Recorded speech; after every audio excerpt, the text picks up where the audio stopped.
So, Riku, there's a problem. Okay, got your sniffles all on the mic. Thanks. And we're rolling. All right, guys.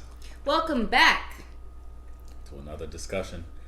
We decided to not do a anime court this week because you know what? No, you should tell them why. Actually, let me see. Make sure they can hear you. out of respect for the fact that this was a really good episode, and as a early lamenting to if they decide to make the rest of the season at least comprised of episodes as good as this one, because I'm going to be getting my ass handed to me in the anime courts if they keep putting out good episodes. Yashahime is a good anime is what he's basically just said. No. All right, next. Moving on. I did not say that.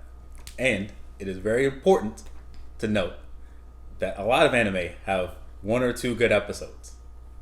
Or a lot of bad anime have one or two good episodes. You're a good anime when you have a lot of good episodes.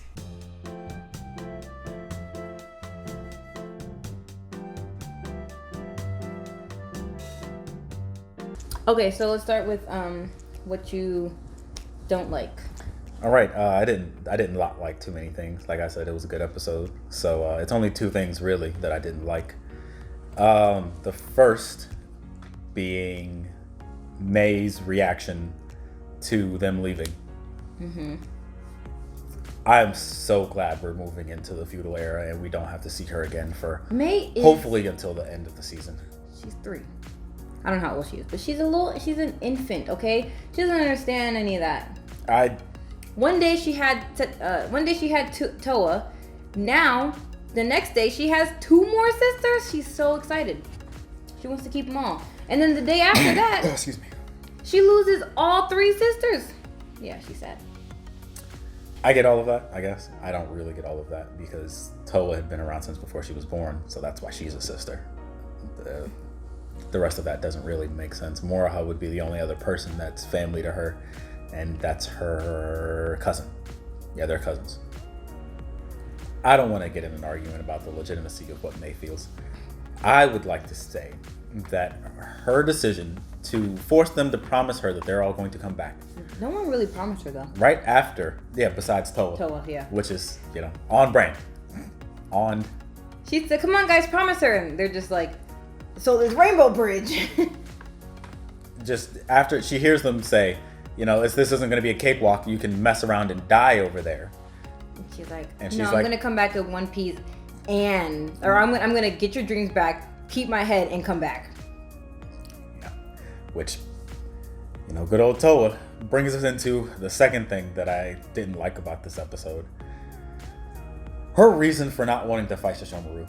It's trash. It's consistent, but trash. Mm-hmm. Setsuna's reason? Adore it. Couldn't love anything. I think that's the best thing about this episode. No, it's not the best thing. I think that's up there with the best things about this episode. The best thing about this episode was them trying to warn her about the dangers of the feudal era and how it wasn't going to be a cakewalk. But up there with the many things that this episode did very well was Setsuna having a well thought out, rational reason as to why she had no interest in going and fighting either her dad or Kirimaru. Kirin, yeah, I think. Kirin? There's an N there. I think there's an N. Kirin, like lightning Maru. Kirin Maru. Yeah. Something like that. I don't know what it was. I'm pretty sure there's an N. It's not Kirimaru, it's Kirin Maru. Setsuna's reason? Perfect. Toa's, that's, even though I don't know him and he abandoned us and doesn't really seem to care for us all that much, he's my dad and I will not fight him, is trash as it comes to reasonings. And it's consistent with her character. Her character is, that's all her character is at this point. Let's talk about some specific things. So first we're gonna fast forward. Should we fast forward or should we start in like kind of order? We can start in order. Okay, so let's quickly go over the episode. Also, quickly, briefly went over that they did talk about that, like, oh yeah, you're Kagome's daughter. So it seemed like in that episode they were like, you know, hey grandpa, da da da, like kind of instead of like just saying grandpa because that's like what everybody calls him. It seemed like she understood, and then especially they kept saying Kagome this, Kagome that. I think she said, "Oh, for your niece, your cute little niece." That's what did it. That's what made me realize that they really talked about it instead of just her just calling him Gramps because he's old. And I like how they didn't spend too much time on that. Like, I like how don't get me wrong. Last episode in the anime court, I do think they could have done this in the last episode because the last episode didn't really accomplish anything. So, like, I do think they could have done this in the last episode, not really spent too much time, but at least been like, yo, like, you're my granddaughter, you're my niece. Like, wow. What do you think also about the fact that she said, oh, tell Kagome hi? And she said, sure, except for I don't really know her.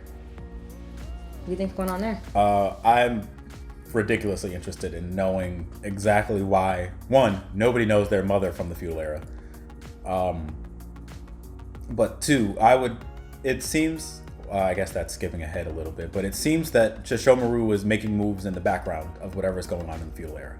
So that makes sense as to why his daughters have never met him.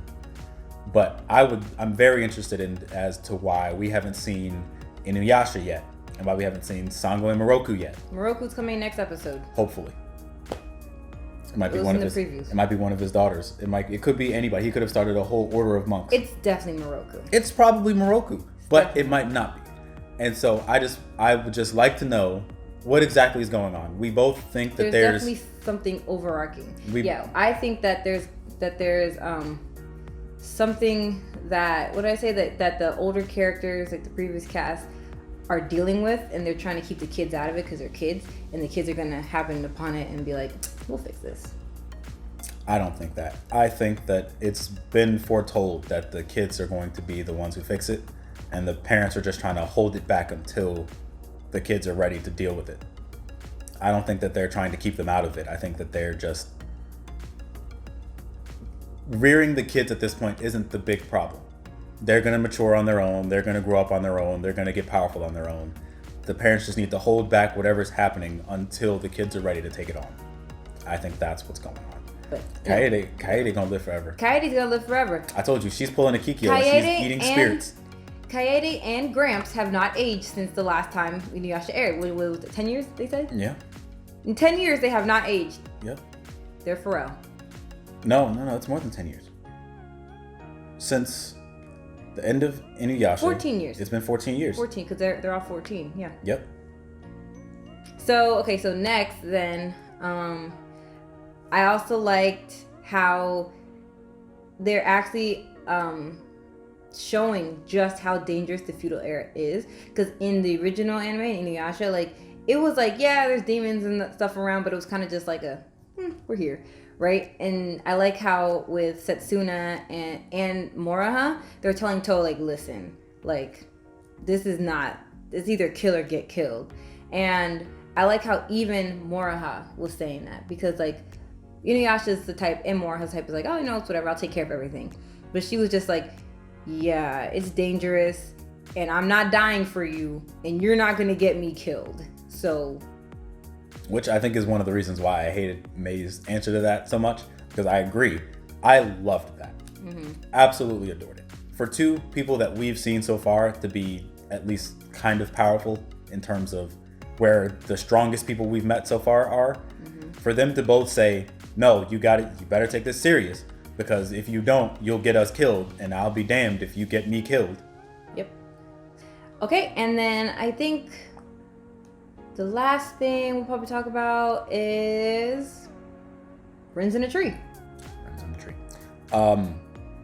I understand capitalizing on the nostalgia of bringing back Kikyo's shape for the spirit of the Tree of Ages.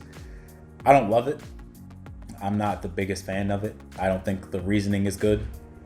No one was a fan of Kikyo coming back, but we all like took a sigh when it was just like, no, I'm not actually Kikyo. I'm just taking the form of the person, the energy that this tree really. I feel like it should take this form of Inuyasha, because like Inuyasha was pinned there.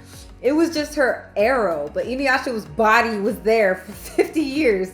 Like, I mean, I guess because the spirit of the tree, I guess, is a woman, so they took the woman's form, but it should have been Inuyasha because his body was there for 50 years. I think it should have been some other different looking form. I think I understand them trying to capitalize on the nostalgia and giving people a collective shock, and then they knew their fan base. They knew that if they showed the picture of Kikyo, everybody'd be like, oh crap. Like, she's and then back. Everybody would have a sigh of relief and they wouldn't care anymore that it was lazy writing.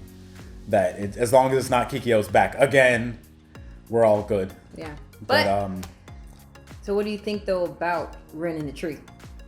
Oh, I think Rin's in the tree because something attacked. Maybe Kirin Maru as a what do you think about that storyline about Sesshomaru and Inuyasha and Kirin Maru?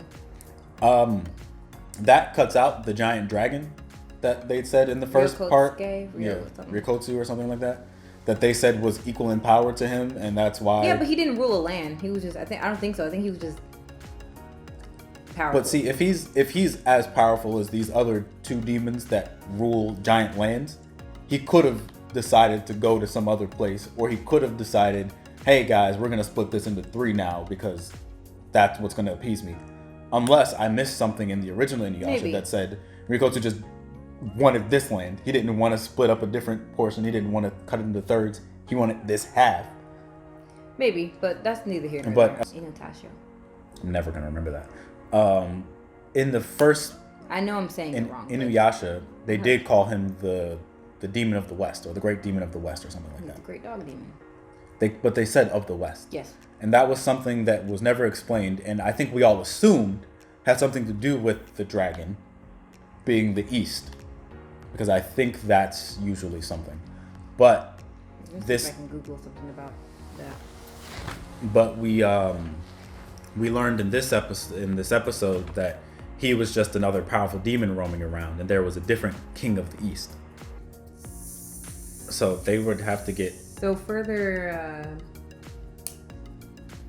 what's it called? Investigation. Ryokotsu was just a menace, so he didn't want a land. He was just a menace. He was just powerful. He was just powerful, and so does that change how you feel about? Because it doesn't defeat. Yes, because why was he over here? Why wasn't he over with Kirin Maru? Why was he just happened to be in Japan, in the West, instead of over in the East, which I'm assuming? Because he just happened to be in the West, like. That's stupid. It's just like if Godzilla was attacking Japan, he just so happened to be in Japan.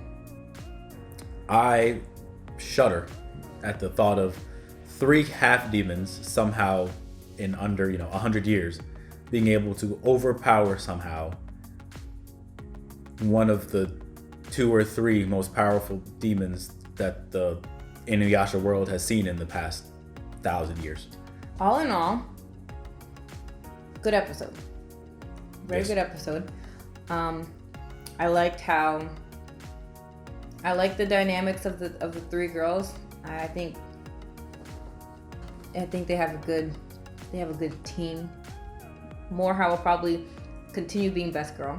Absolutely. The thing is that it's definitely going to show that all 3 of them grow. They have to stunt Morehouse growth in order and allow those 2 to grow in order for them to try to be best girl. Yeah, Satsuna's not bad. She's just not Morehouse. That's just where it is right now. Yeah. And so I guess we'll each give it our rating, and then we'll choose the average of our ratings. I rated 5.5 out of 10. I gave it a 7. I didn't want to give it too high.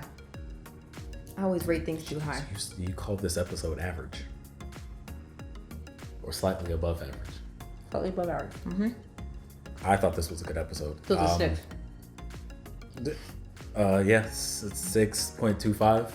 So, thank you guys for being with us. Sorry we didn't do an anime court, but I really wanted to acknowledge that this was a really good episode.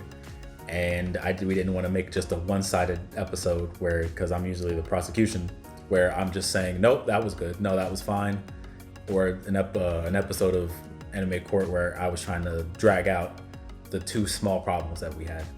Let us know what you think. Let us know if you think that this is going to keep up and it's going to, end up being a good anime in the end, or if you think that this was an anomaly and we're not going to see another good episode like this for a while. I can't wait to see next episode. I'm excited. If they can string. Listen, I'm a Cowboys fan, so I need something that's going good for me. All right, so I'm looking forward to Saturdays instead of Sundays or Mondays or Thursday. Thank you guys for watching. I will see you guys on the next video.